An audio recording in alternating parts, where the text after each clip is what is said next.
వర్మ గారు, as a women చెప్పుకోవడానికి నాకు చాలా సిగ్గుగా ఉంది. 33 అత్యాచారాలు జరిగినాయండి ఆంధ్రప్రదేశ్ లో.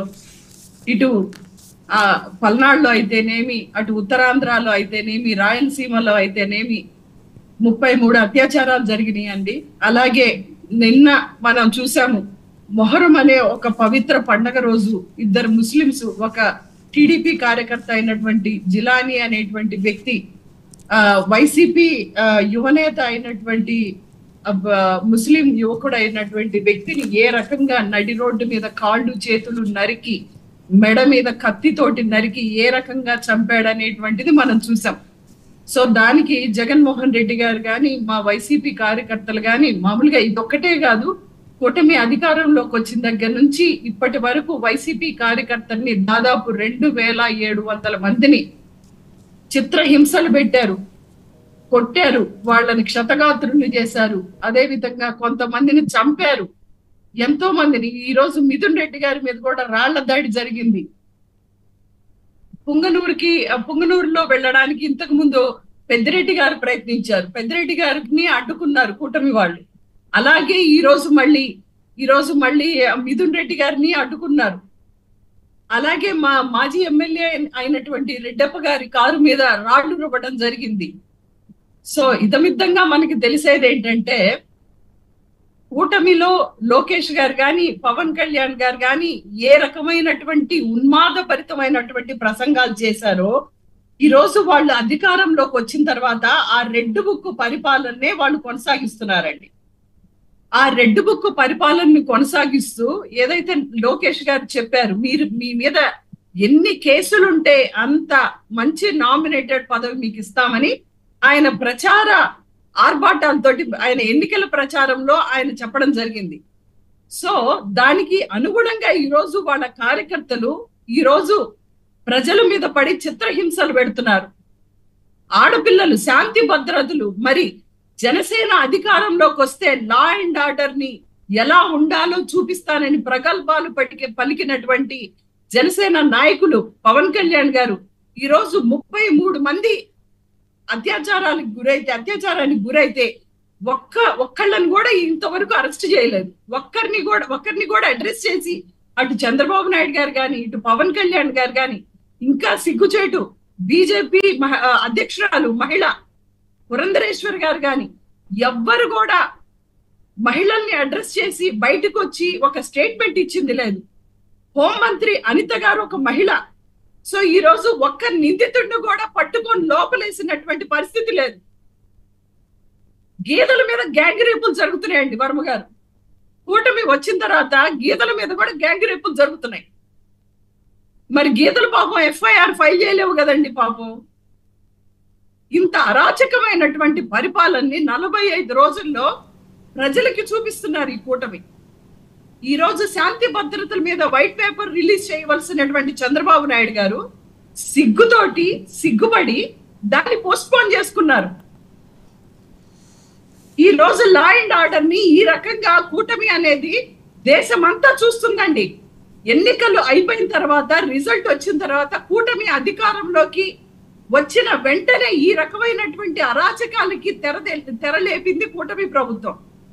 రాబోయేటువంటి 4 సంవత్సరాల 9 నెలలు తలుచుకుంటేనే భయమేస్తుంది ప్రజలకి. ఎలా ఈ పరిపాలనలో, కూటమి పరిపాలనలో ప్రాణాలు గుప్పిట్లో పెట్టుకొని ఎలా బ్రతకాలా అని చెప్పి బాధపడుతున్నారు ప్రజలు.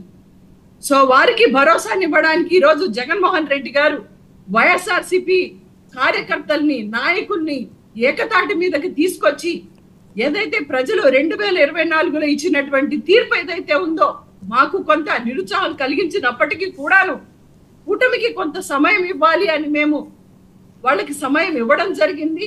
కానీ నానాటికి శాంతి భద్రతలు ఈ రోజు కిందకి పడిపోతున్నాయి. ఆడపిల్లలకి భద్రత లేకుండా పోతుంది.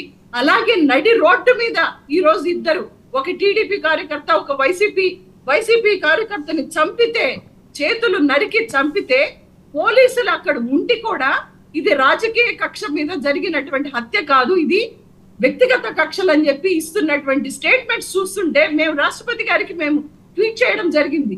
మేము ఖచ్చితంగా డిమాండ్ చేస్తున్నాం, రాష్ట్రంలో శాంతి భద్రతలు అనేవి పట్టు తప్పిపోయినాయి, చేయి దాటిపోయినాయి. కాబట్టి రాష్ట్రపతి పాలన పెట్టాలని మేము కోరడం జరుగుతుంది ఖచ్చితంగా. ఎందుకంటే శాంతి భద్రతలు పూర్తిగా చేయి దాటిపోయినాయి. ఈ రోజు నడి రోడ్డు మీద మనుషుల్ని చంపుతున్నారు. మరి లా అండ్ ఆర్డర్ కాపాడుతానని చెప్పి హామీ ఇచ్చినటువంటి జనసేన నాయకులు ఆయన ప్రగల్భాలు పలకడం తప్పితే ఈ రోజు బయటకు వచ్చి ఒక స్టేట్మెంట్ ఇవ్వలేని సిగ్గులేని పరిపాలన చేస్తున్నారు ఈ రోజు. ఓకే ఓకే ఓకే సుజాత గారు 1 minute. అరుణ గారు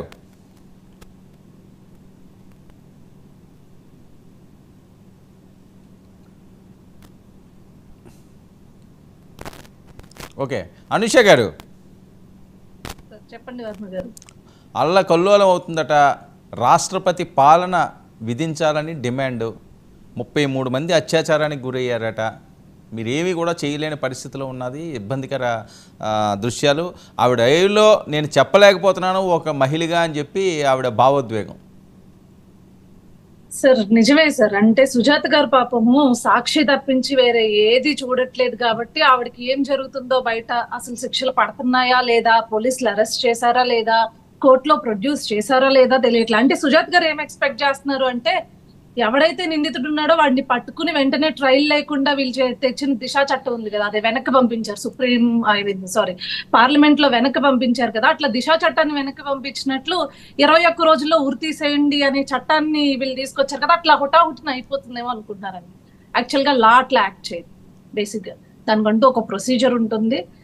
డెఫినెట్లీ అక్కడ ఎంక్వైరీ జరగాలి, జరిగిన తర్వాత ప్రాపర్ ప్రాసెస్ లో వెళ్ళాలి. ఎవడైతే నిందితుడు ఉన్నాడో వాడికి ఖచ్చితంగా కఠినమైన శిక్షలు వేస్తున్నాం. ఇంక ఇవిడు చెప్తున్నారు 33 అత్యాచారాలు తర్వాత హత్యలు అని చెప్పేసి ఇవిడు చెప్తున్నారు. ఎస్ అండి, గత 5 సంవత్సరాలుగా రాష్ట్రాన్ని రావణ కాష్టం చేసి హత్యా రాజకీయాలకి ప్రేరేపించి స్వయంగా సొంత ఎమ్మెల్సీ దళిత డ్రైవర్ అయిన అనంతబాబు దళిత డ్రైవర్ ని చంపేసి పార్సల్ చేస్తే మేమేం చేతులు కట్టుకుని అంటే జగన్మోహన్ రెడ్డి లాగా చేతులు కట్టుకుని కూర్చోలేదండి. ఇప్పుడు ఎవరైతే నడి రోడ్డు మీదకి వచ్చి హత్య చేశాడో వాడికి ఖచ్చితంగా కఠినమైన శిక్షలు వేస్తామని మా హోమ్ మినిస్టర్ గారు చెప్తున్నారు. ఎవడైనా సరే, ఇప్పుడు ఏదో పార్టీ అని చెప్తుంది, మేము కూడా చూపించామండి. మరి అతనే ఆ సోకాల్డ్ క్యాండిడేట్ ఎవరైతే నేను హత్య చేశారో వైఎస్ఆర్సీపీ పార్టీకి వినుకొండకు సంబంధించిన నాయకుడితో అత్యంత సన్నిహితంగా సెల్ఫీలు తీసుకున్నాడు, ఫోటోలు తీసుకున్నాడు, మేము కూడా తీసుకొచ్చాము.